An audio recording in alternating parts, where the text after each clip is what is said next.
Buenos días, queridos hermanos. Es un gusto poder compartir la palabra de Dios hoy día todos juntos y vamos a orar para que el Señor nos guíe. Gracias, Padre, por este tiempo, por permitirnos estudiar tu palabra, aprender del profeta Isaías, Señor. Y te pido, Padre, para que podamos entender, para que podamos interiorizarnos más en tu palabra, no solamente por medio de este estudio, sino que cada día podamos aprender lo que tú nos quieres decir, Señor. Te pido que me guíes a poder exponer tu palabra, Señor, y guíes también a mis hermanos a poder comprenderla y a poder gozarnos de ti. Te damos gracias por todo. En el nombre del Señor Jesús. Amén. Bien, hermanos, hoy nos toca hablar del profeta Isaías. Profeta Isaías. Así que si está con su Biblia, por favor acompáñeme con su Biblia. Vamos a ir leyendo varios versículos. Bien, tenemos que hablar un poquito de la información general del libro. El profeta que escribió el libro de Isaías es el mismo Isaías, tal como su nombre lo indica. El autor sería Isaías, el mismo profeta. Y ese nombre, Isaías, en hebreo significa Dios es salvación. Dios es salvación. Es el profeta del Antiguo Testamento más citado en el Nuevo Testamento. Y la palabra de Dios también nos da información acerca de él. Acompáñenme por favor a Isaías 1:1.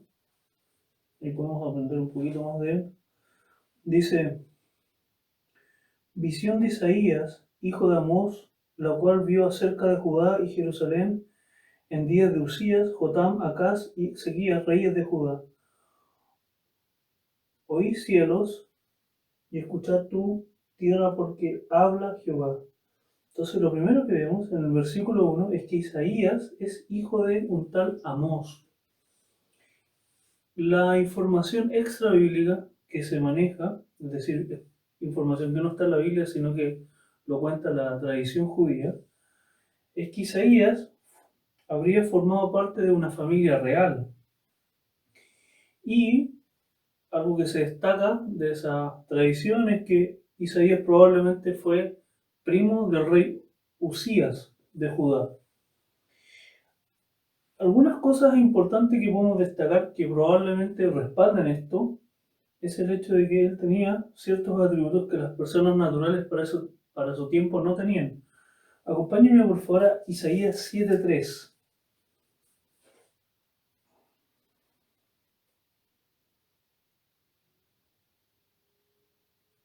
Por ejemplo, dice: entonces dijo Jehová a Isaías: sal ahora al encuentro de Acaz, tú y Sear-Jusub, tu hijo, al extremo del acueducto del tanque de arriba, en el camino de la edad del lavador. Entonces, lo primero que podemos notar, un atributo diferente a las demás personas, es que tenía acercamiento al rey.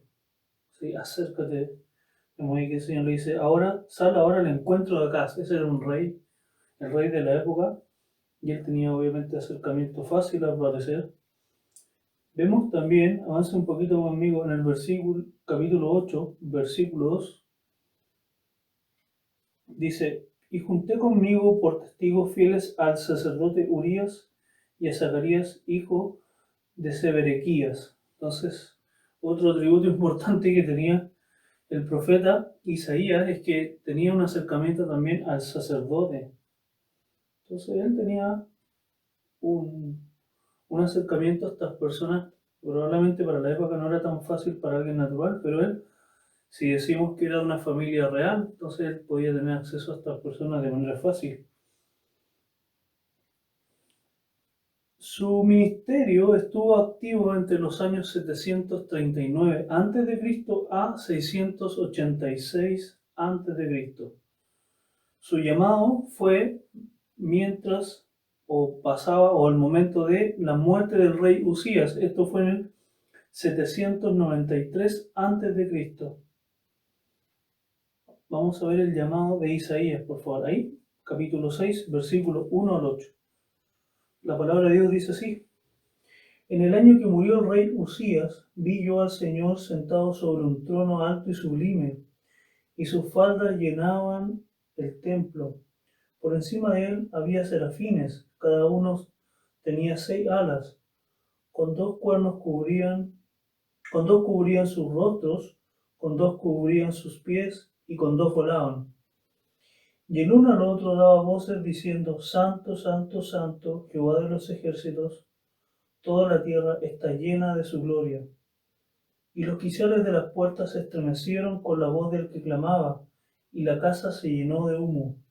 Entonces dije: ¡ay de mí, que soy muerto!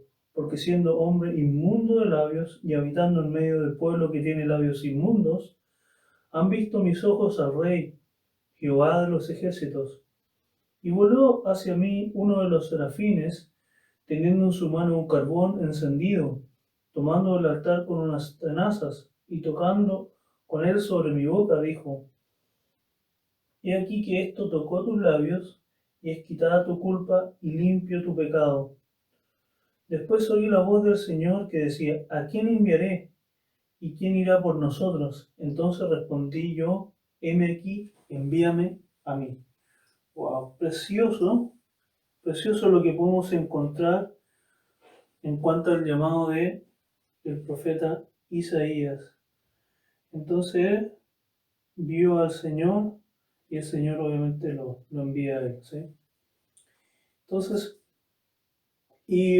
algo más importante acerca de nuestro profeta es que la tradición cuenta, obviamente sabemos, es una información extra bíblica, por lo tanto no podemos aseverarlo al 100%, pero obviamente lo que se dice es que Isaías fue muerto aserrado por Manasés. Manasés era un rey. Y esto porque Isaías se habría opuesto al pecado de Manasés. Entonces él habría muerto de esa manera terrible, ¿no? Aserrado. Bien, veamos un poquito acerca del contexto histórico de nuestro profeta, en cómo era el periodo en el cual él se movía.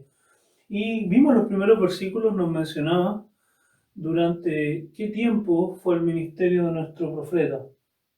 Primero, fue durante el periodo de 4 reyes del sur. Este fue Usías, Jotam, Acaz y Ezequías. Todos estos fueron reyes del sur, como les había contado. Y durante este tiempo, Israel, el reino del norte, recordemos que luego de la muerte de Salomón, por allá por el 930 a.C., Israel se separó como una nación completa, se separó en 2 reinos. Uno quedó en el reino del sur y otro quedó en el reino del norte. El norte pasó a llamarse Israel y el reino del sur pasó a llamarse Judá. Y el ministerio de Isaías fue en el reino del sur prácticamente, principalmente. Y bueno, durante este tiempo también, obviamente como les contaba, Isaías estuvo en el sur, ministrando durante el reinado de estos 4 reyes en Judá. Mientras ese tiempo, Israel, el reino del norte, esta división que se produjo, estaba siendo dominada por los asirios en ese tiempo. Eso pasaba en el contexto histórico. Bien, veamos un poquito cómo fue el tiempo con estos 4 reyes. En primer lugar tenemos el rey Usías, ese es el primero que comentamos. Y en ese tiempo Judá, que recordamos que es la parte del sur, donde estaba Isaías también, estaba bien fortalecida y había crecido un gran comercio, sobre todo con el Mar Rojo. Había un gran comercio con esas personas y por sobre todo, esto nos muestra también que Judá era un lugar bien próspero en ese tiempo, en los tiempos de Usías. O sea, y sobre todo el comercio obviamente hacía que todo fuese más próspero en el lugar. Luego, podemos ver también que en ese tiempo el rey Usías cayó, es decir, dejó de reinar, se acabó su reinado, y una de las grandes razones es porque él tomó el papel de un sacerdote. Y sabemos que, por lo que dice la Biblia, sobre todo en el libro de Levítico, que los que podían ministrar como sacerdotes eran solo los sacerdotes, lo mismo los levitas. Los sacerdotes, son los únicos que podían ministrar como los levitas eran los levitas, nadie podía tomar y menos entrar al lugar santo, al lugar santísimo, así como así. Entonces ocurrió que Usías tomó el lugar de un sacerdote y obviamente hubo consecuencias para él. Luego de él vino el reinado de Jotam.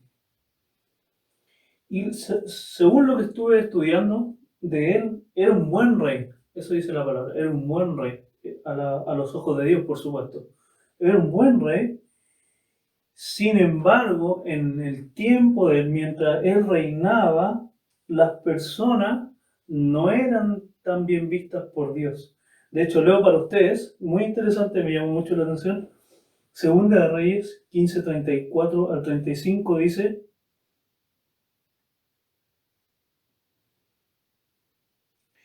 con todo eso, los lugares altos no fueron quitados, porque el pueblo sacrificaba aún y quemaba incienso en los lugares altos. Edificó él la puerta más alta de la casa de Jehová. Y un poquito antes decía que él había hecho buenas cosas a los ojos de Jehová. Pero, sin embargo, en los tiempos de Jotam, las personas estaban sumergidas en una profunda idolatría. Entonces, creo que es muy destacable el hecho de empezar a ver qué pasaba en Judá en ese tiempo. Las personas estaban bastante ligadas a la idolatría y es un pecado que Dios juzga obviamente duramente durante nuestro libro también. Luego de Jotam vino un rey Acaz, que era el hijo, por supuesto. Y en este tiempo Israel todavía existía, Israel, el reino del norte, sabemos, y hizo una alianza con Siria. Entonces voy a hacerle una especie de mapa imaginario. Entonces tenemos acá la Canaán, donde se encuentra Judá e Israel, está dividido. Entonces en el sur tenemos Judá, que es donde está Isaías, y en el norte tenemos Israel, ¿no es cierto? Como habíamos contado. Un poquito más al norte se encontraba Siria. Y hacia el oriente se encontraba Asiria. Entonces, esas cuatro naciones tenemos que tenerlas bien en mente ahora para poder entender lo que pasa. Entonces, ¿qué ocurre? Ocurre que en los tiempos de Acaz, Israel, el reino del norte, hizo una alianza con Siria para hacerle frente a la amenaza asiria. Entonces, tenemos nuestro reino del norte, y nuestro reino del norte hizo una alianza con Siria para defenderse de Asiria, que era este imperio que venía fuerte a conquistar todo, entonces era una amenaza. Sin embargo, el rey Acaz no quiso entrar en esta alianza contra los asirios. Ocurre que el reino del norte, al darse cuenta de que Acaz no iba a entrar en esta contienda contra los asirios, a unirse con ellos, entraron en guerra con ellos también. O sea, Israel entró en guerra con Judá por no haberse incluido en esta alianza. Entonces, ¿qué fue lo que hizo Acaz en ese tiempo? Acaz fue e hizo una alianza con el rey de Asiria, con este imperio que venía. Entonces hizo una alianza con los enemigos de sus enemigos, por así decirlo. ¿Qué pasó? Obviamente esto ayudó mucho a que vinieran los asirios y invadieran Israel, el reino del norte. Otra cosa que podemos ver también en cuanto al contexto histórico, como estamos hablando, es que Acaz, como les había dicho, había hecho una alianza con el rey de Asiria, pero lamentablemente para agradar al rey de Asiria más que a Dios, él ingresó un altar pagano en el templo de Salomón. Eso fue muy triste, la verdad. Y, bueno, y finalmente tenemos a Ezequías. Tenemos a Ezequías y él en su tiempo la alianza que había con Asiria, la verdad que no estaba llevándose muy bien, no prosperó mucho en ese tiempo, y Ezequías fue alguien que tuvo que, y su reino obviamente tuvo que empezar a darle tributo al rey de Asiria. Eh, Finalmente Asiria menguó, obviamente porque venían los babilonios probablemente, y Ezequías ya no dio más tributo al rey de Asiria. Ese es más o menos el contexto histórico de estos cuatro reyes que se mencionan en Isaías, y para que tengamos una idea de lo que estaba pasando. Entonces, la conclusión que nos da esto es que Isaías vio mucho peligro en su tiempo, vio cómo venía primero Israel con los sirios, después vio cómo venían los asirios y después venía, obviamente en una de sus profecías, anunciar cómo venían también los babilonios. Así que es bien movido el contexto de Isaías y bien peligroso, la verdad. En esa sería una de las conclusiones que tenemos, pero yo creo que una de las conclusiones más también importantes para poder entender lo que se habla en Isaías es el contexto histórico en cuanto a lo espiritual. Eso es muy importante y vemos que la idolatría está ahí eh, avanzando a paso firme en todos los habitantes de Judá, que era esta parte de Israel que se dividió, recordamos, que estaba quedando, porque Israel había sido conquistada por Asiria. Bien, ¿qué podemos entender de la teología de Isaías? En primer lugar, una de las cosas que resalta es que el libro condena fuertemente el pecado y la iniquidad. Vamos a leer Isaías 1:16. La palabra de Dios dice: lavaos y limpiaos, quitad la iniquidad de vuestras obras de delante de mis ojos, dejad de hacer lo malo. Se vemos al Señor condenando fuertemente el pecado, la iniquidad, la maldad. Otro tema importante teológico que menciona Isaías es el Mesías, y este es quizás uno de los temas centrales que toca Isaías. Y obviamente tenemos el capítulo clave también acerca del Mesías, que es el capítulo 53, sabemos, es el Mesías que iba a venir. Y vamos a leerlo también, Isaías 53, vamos para allá por favor. Vamos a ir leyendo alto Isaías para poder entender un poco mejor. Es un versículo muy conocido, pero siempre es bueno recordarlo y ver lo que el Señor ha hecho por nosotros. Isaías 53, versículos 4 al 6, la palabra de Dios dice: ciertamente llevó Él nuestras enfermedades y sufrió nuestros dolores, y nosotros le tuvimos por azotado, por herido de Dios y abatido. Mas el herido fue por nuestras rebeliones, molido por nuestros pecados, y el castigo de nuestra paz fue sobre Él, y por su llaga fuimos nosotros curados. Todos nosotros nos descarriamos como ovejas, cada cual se apartó por su camino, mas Jehová cargó en Él el pecado de todos nosotros. Y también vemos la segunda venida de Cristo. Dice, versículo 11 del capítulo 53, avanza un poquito, dice: verá el fruto de la aflicción de su alma y quedará satisfecho. Por su conocimiento justificará mi siervo justo a muchos y llevará la iniquidad de ellos.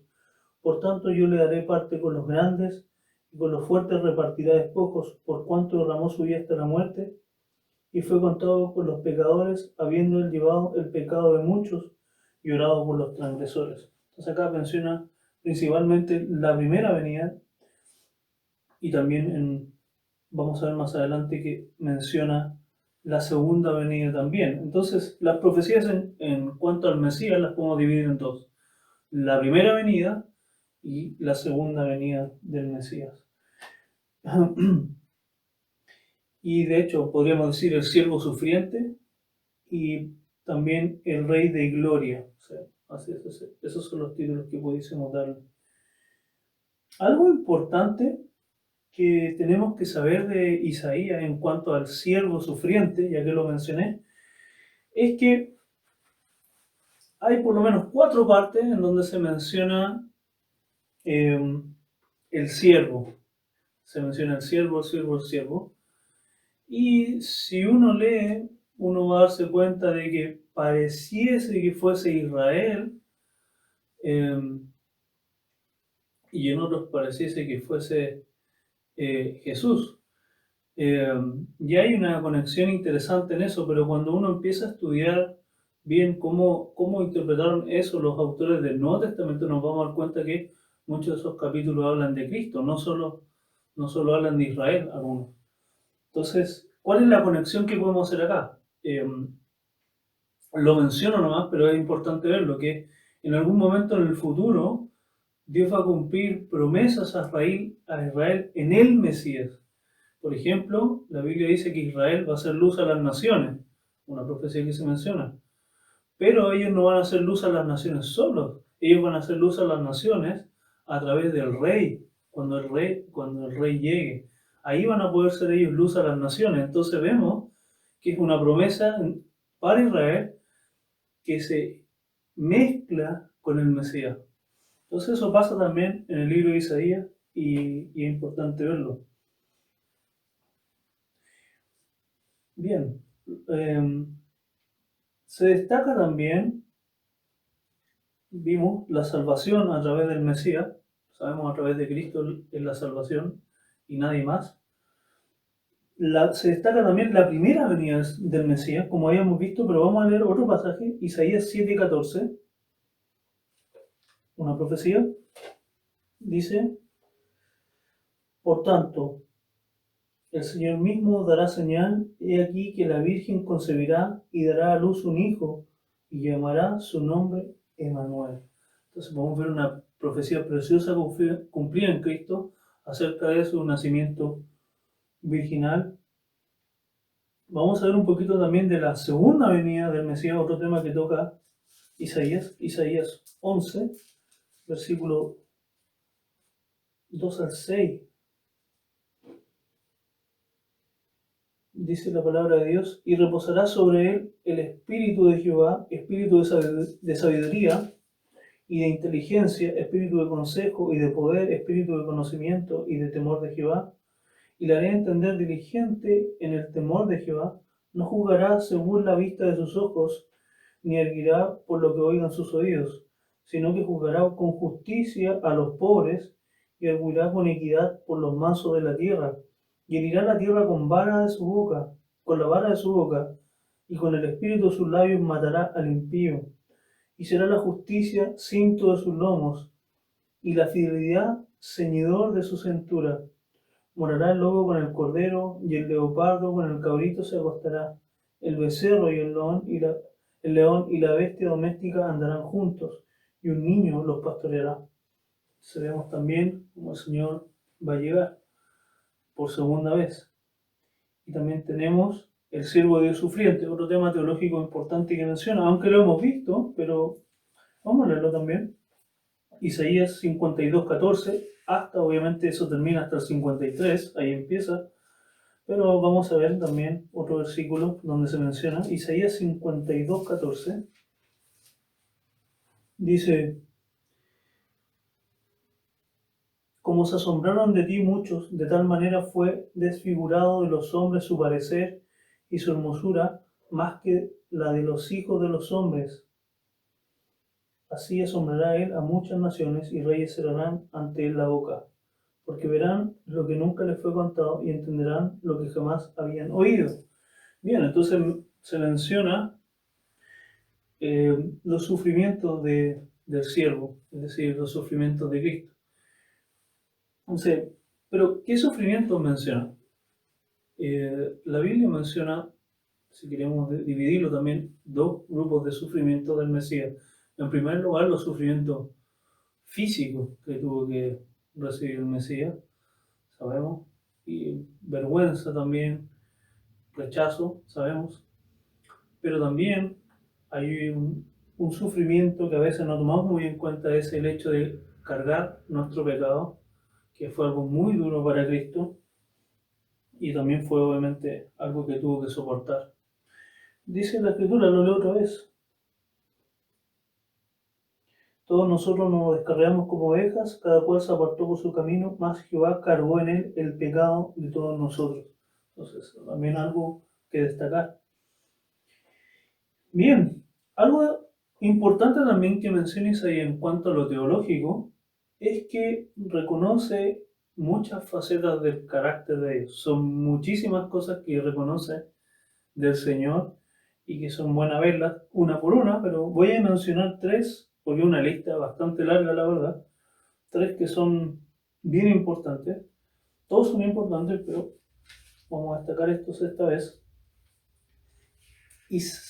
Vamos a Isaías 6.3, vamos a ir juntos. Vamos a ir viendo, aunque lo leímos al principio, pero lo vamos a leer de nuevo. Isaías 6.3 dice: y el uno al otro daba voces diciendo: Santo, Santo, Santo, Jehová de los ejércitos, toda la tierra está llena de su gloria. O sea, algo del carácter que resalta el Señor en Isaías es la santidad del Señor. La santidad del Señor, acá dicha por este ángel, por este ser. La santidad del Señor. Algo también muy destacable, acompáñame al versículo 42.8. Avance un poquito. 42.8.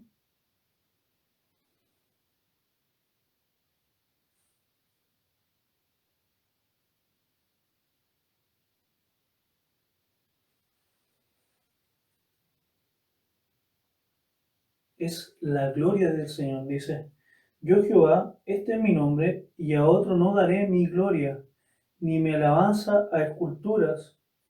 Wow. Y algo que puedo reconocer es que la gloria de Dios no la comparte con nadie, solo Él debemos adorar, solo a Él. Entonces, primero tenemos que Dios es santo, Dios es glorioso, y vamos a ver otro también. Dios se aira, Dios se enoja, pero también es compasivo. Avance un poquito, capítulo 54, versículo 8.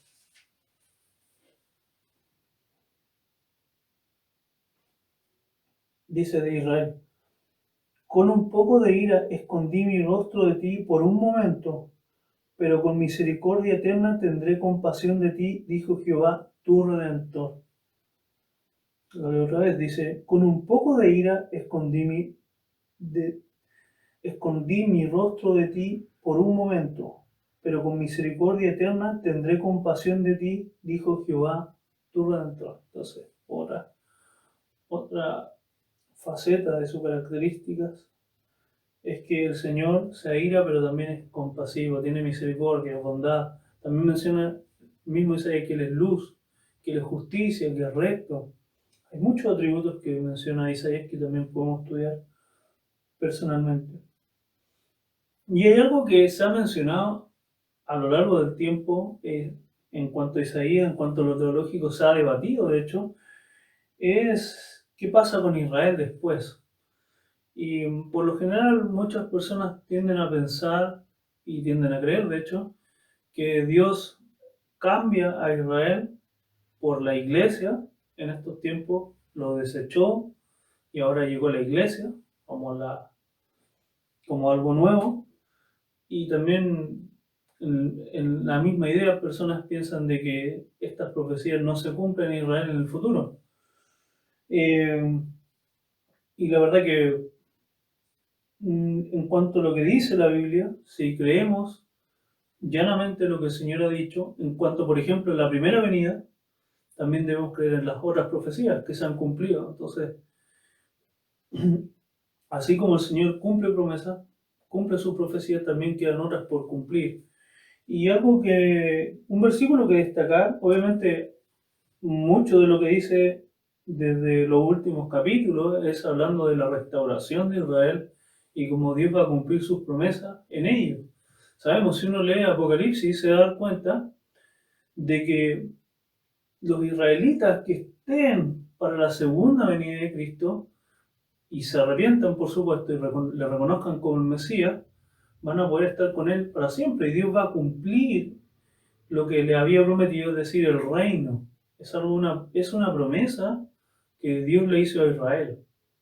De hecho, el pastor MacArthur menciona el Israel nativo. No se refiere a un Israel espiritual, sino que las personas habitantes de Israel que estén para ese tiempo, para la venida del Señor, y puedan volverse a Él con toda su vida, van a estar con Él para siempre. Es lo que la Biblia menciona. Pero leo para ustedes un versículo. Hay mucho de esto, pero como estamos haciendo un resumen, pero hay un versículo que me llamó mucho la atención. Isaías 49:7 dice: Así ha dicho Jehová, Redentor de Israel, el santo suyo, el menospreciado del alma, al abominado de las naciones, al siervo de los tiranos. Verán reyes y se levantarán príncipes y adorarán por Jehová, porque fiel es el santo de Israel, el cual te escogió. Entonces uno puede leer, sobre todo desde los últimos capítulos, cómo Dios va a restaurar a Israel y las personas van a tener una relación especial con los israelitas, las personas del mundo. Entonces, Dios no ha olvidado a su pueblo ni tampoco sus promesas. Y sabemos, Dios cumple sus promesas, cumple sus profecías y esto se va a cumplir en algún momento en el futuro.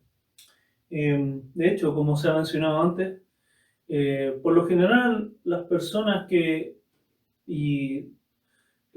veían a Israel como rechazado, obviamente, por lo general en la Reforma se dice que Israel había sido rechazado, algunos decían que había sido cambiado. Sin embargo, en el tiempo de las personas de la Reforma, Israel no existía como nación, entonces si uno miraba quizás a Palestina no veía nada, pero ahora en el 1948 uno desde ahí en adelante no puede ver, mira, ahora está la nación de Israel. Por lo tanto, es un factor importante que ha influido, por supuesto, en la visión de Israel. Pero Dios va a cumplir su promesa. Dios va a restaurar a Israel cuando se arrepiente y se vuelva al Señor.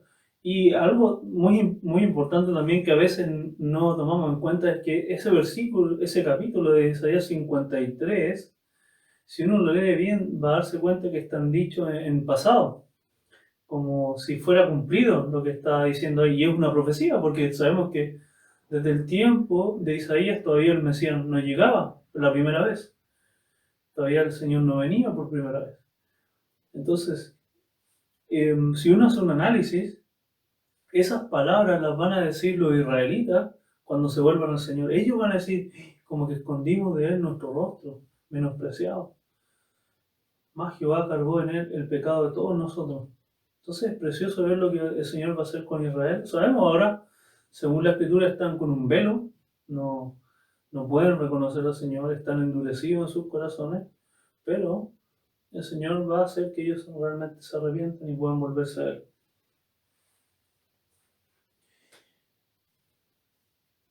Y otros temas también que también son importantes y podemos mencionar es la bendición, una palabra importante también en el libro de Isaías, la luz. La luz también es algo importante. Dios es luz. Siervo también, otra palabra importante. Y salvación, por supuesto. Otra palabra importante. Bien, ¿y cuál sería el tema del libro de Isaías? Casi siempre se divide en dos temas. En primer lugar tenemos juicio y condenación. Eso sería del capítulo 1 al 40. Y luego tenemos salvación, esperanza. Eso sería del 40 al 66. ¿Tiene dificultades para interpretar las profecías? Sí, un poquito de dificultad porque las profecías de Isaías son dichas de corrido. Entonces, cuesta ver los intervalos de tiempo que hay en cada profecía. Entonces, sin embargo, cuando uno ve el libro de Apocalipsis, uno puede ver, acá hubo un tiempo, acá hay un tiempo. Y me imagino que por eso fue también difícil para a los apóstoles poder entender de que Jesús primero tenía que venir a sufrir y después tenía que venir a reinar. ¿Sí? Porque Isaías cuenta todo casi de corrido, no habla mucho de en qué tiempo va a ser cada cosa, pero gracias a Dios nosotros podemos entenderlo y sabemos que primero el Señor tenía que venir como un siervo sufriente y luego vendría como un rey en gloria. Sí. Apocalipsis nos ayuda a ver también esos intervalos de tiempo que hay.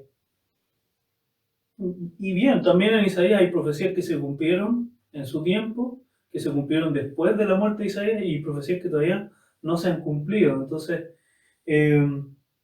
pero obviamente las profecías que se cumplieron en su tiempo, cuando él estaba vivo, le dieron la autoridad para que las personas pudiesen reconocer si realmente Dios está con él.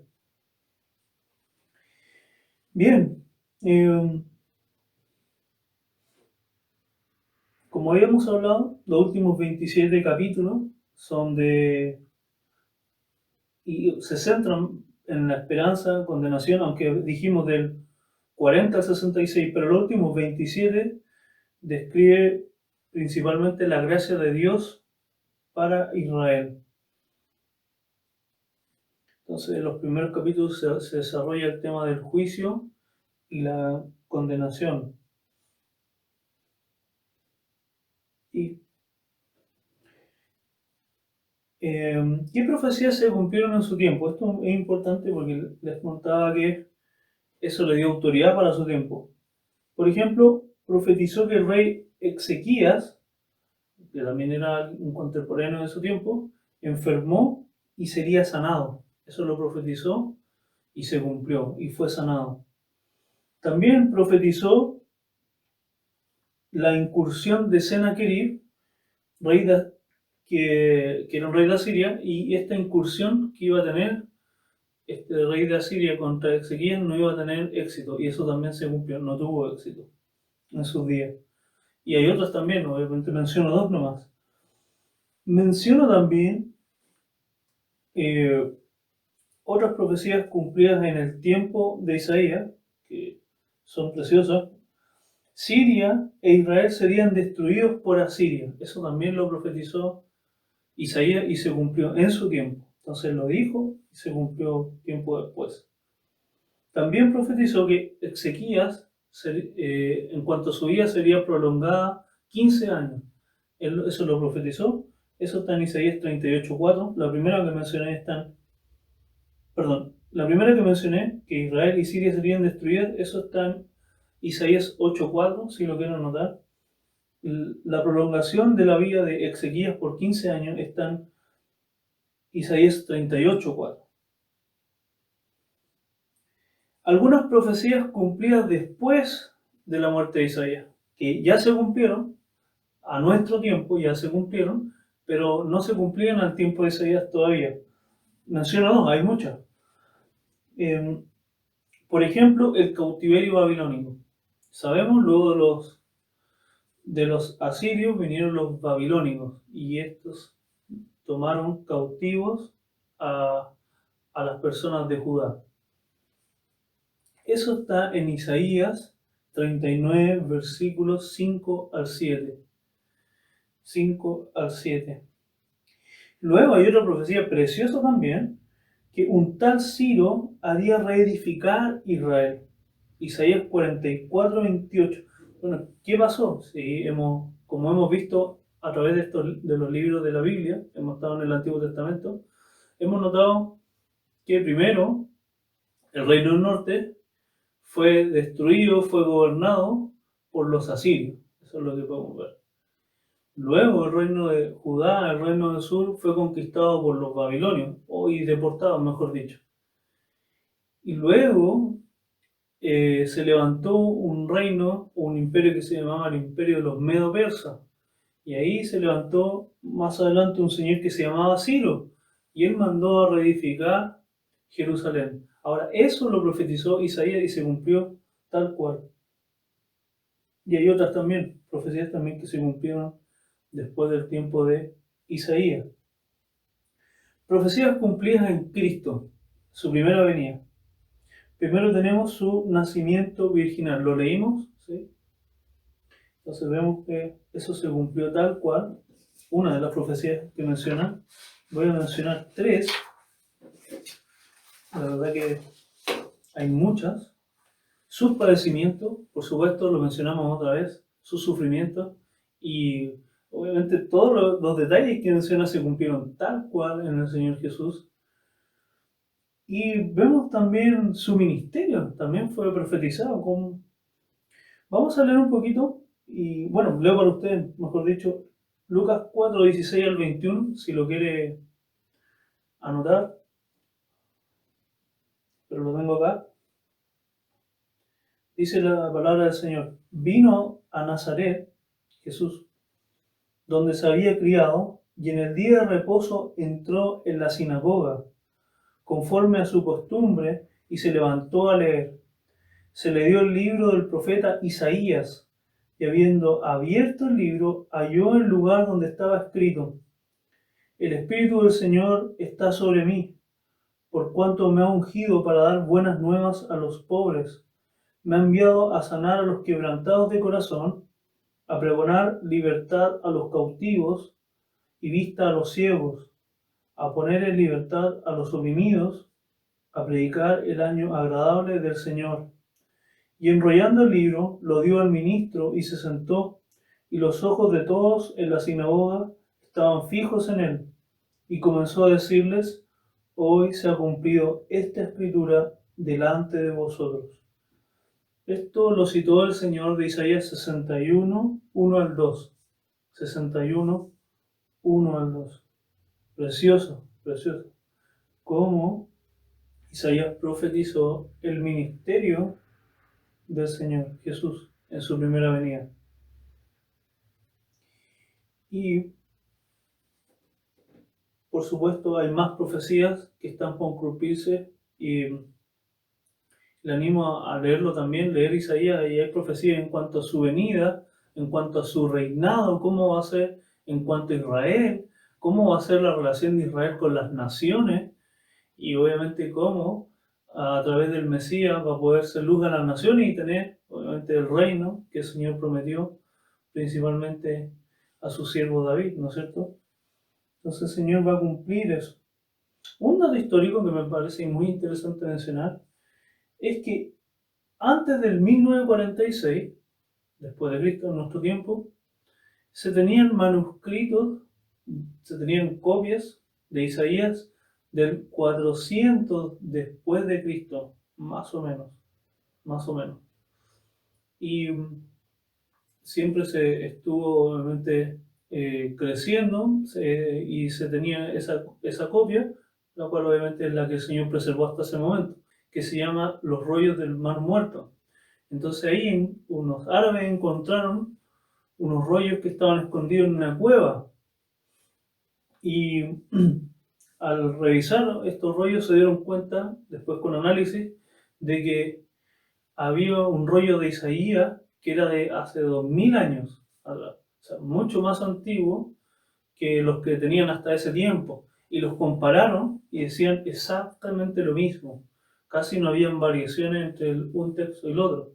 Entonces, quise comentar eso porque nos muestra obviamente la preservación del Señor por su palabra a través de los tiempos, y nos muestra la fidelidad de Dios obviamente al hacer que su palabra permanezca en el tiempo, y cómo podemos también confiar en la palabra de Dios, que es totalmente fiel a los manuscritos originales. Y algo que me llama también la atención es que Jesús, cuando citó Isaías, cuando el Señor Jesús citó Isaías en Lucas, que acabamos de leer, eso era una copia. Ya para el tiempo del Señor Jesús y su ministerio ya no existían los manuscritos originales, obviamente, pues sabemos que el Señor fue preservando su palabra a través de copistas que iban copiando la palabra de Dios a través del tiempo, y obviamente vemos como el Señor lo trata como la palabra, es decir, tener una copia para el Señor era lo mismo que tener el manuscrito original, y eso nos tiene que llamar mucho la atención. El Señor Jesús leyó una copia y dijo: esta escritura se ha cumplido delante de vosotros. Entonces, las copias que tenemos para Dios tienen el mismo peso que los manuscritos originales. Tenemos la palabra de Dios hoy con nosotros. Entonces, es precioso ver cómo el Señor ha hecho esto a través de los tiempos y independiente del clima, de las personas, de los sucesos, el Señor siempre hace que su palabra permanezca para siempre. Bien, en cuanto a nuestro libro, es un libro precioso, destacamos eso, en donde el Señor nos va a enseñar y por supuesto nos va a confrontar con nuestro pecado, con nuestra rebelión, con nuestra idolatría que podamos tener. Va a ser un libro de mucha exhortación, pero también veremos la bendición de estar con Él y poder gozarnos en su segunda venida. Eso es algo precioso. Cómo el Señor, aparte de tener misericordia con Israel, ha tenido misericordia con nosotros, los gentiles. Y también nos animamos en ver la esperanza que tenemos en el Señor, que es eterna. ¿Sí? El Señor no se olvida de lo suyo. Eso también es muy destacable en el libro de Isaías. Le animo a poder leer el libro, darle gloria a Dios por haber enviado a su Hijo Jesús. Es algo muy importante. De hecho, podríamos decir que el capítulo clave, Isaías 53. Y darle gloria a Dios por haber enviado a su Hijo a morir en nuestro lugar para luego resucitar de los muertos y darnos esperanza de vida eterna. Y eso es precioso poder verlo a través del libro de Isaías. Muy completo, muy detallista. La verdad que va a ser de mucha edificación para todos nosotros. Hermanos, les mando un abrazo grande. Esperamos que podamos estar juntos pronto y oramos para que el Señor nos ayude a poder entender Isaías mucho más y a poder gozarnos en lo que el Señor hace y estará haciendo. Gracias, Padre, por este tiempo, por poder compartir un pequeño resumen de tu libro, Señor. Te pido, Padre, que nos ayudes a poder estudiarlo cada vez más a profundidad, a poder extraer todo lo que tú nos quieres decir, Señor, a poder creer, confiar en tu palabra y a poder gozarnos en ella, Señor. Ayúdanos, Señor, a poder tomar los ejemplos que aparecen acá, los ejemplos negativos y apartarnos de ellos. Y ayúdanos a ver los ejemplos positivos, Señor, de cómo tú tienes misericordia, estás dispuesto a perdonar, estás dispuesto a que las personas vayan a ti, Señor. Y te damos gracias por eso. Te damos gracias también porque eres fiel y porque haces que tu palabra permanezca para siempre. Te damos gracias por todo. En el nombre del Señor Jesús. Amén. Chao, hermanos. Un abrazo grande.